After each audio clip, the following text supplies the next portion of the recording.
I chose the Galapagos Islands because notoriously science is a low area in national scores. And I thought, what can I do to get elementary teachers, middle school and high school teachers excited about science? The Galapagos Islands, of course.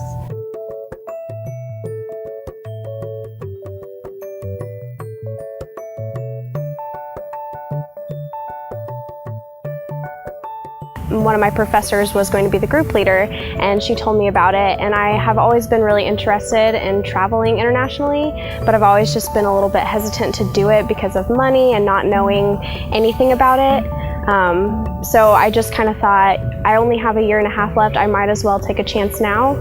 The trip lasted about 8 days. We spent probably about half of it in Ecuador and then half of it in the Galapagos Islands. One of the days we went to the equator, so we got to see both hemispheres, and we got to see how water, if you don't know, water doesn't swirl. It doesn't have a swirl on the equator, it just goes straight down, so that was really interesting. The most memorable part was snorkeling. I never snorkeled before. I got to practice in the water, and we then got to go into the ocean and got to see sea turtles, and that was amazing. We got to swim with them. We got to see all kinds of fish, so that was the most memorable part for me.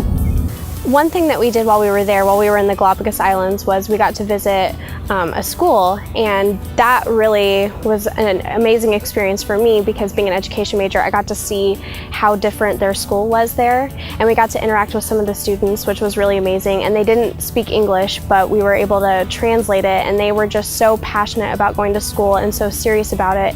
They were going in the evening, you know, whenever everyone else is having fun, and so I think that's really going to last with me, to just see how important education is to them.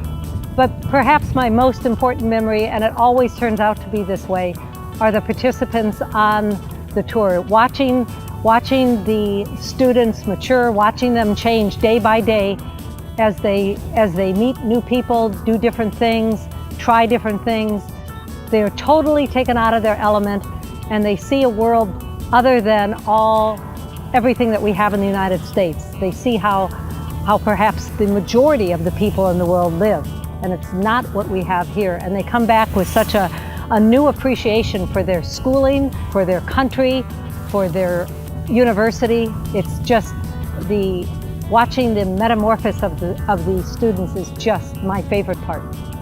Being an education major, graduating in December, I knew that this experience I could take into my classroom, and that I could tell my students what I had done on this trip, and hopefully spark their interest in maybe seeing the world, but also letting them know that there's a bigger world out there, that you can't always just read it from a textbook. I think that on their own, without help from the school, students often think that traveling abroad is out of their reach. And Missouri Southern makes it very easy for students to travel abroad in a safe educational environment. If someone was to consider to go on a trip, I would just tell them to do it. Don't hesitate, don't think twice, just do it, because it really changes your life. It makes you so much more aware of just everyone else in this world. Missouri Southern State University's mission is to be globally aware. And in order to make our students globally aware, they have to travel. And giving students the opportunity to travel is critical, because we're in the largest wave of immigration in the United States that we've ever been since the country was founded.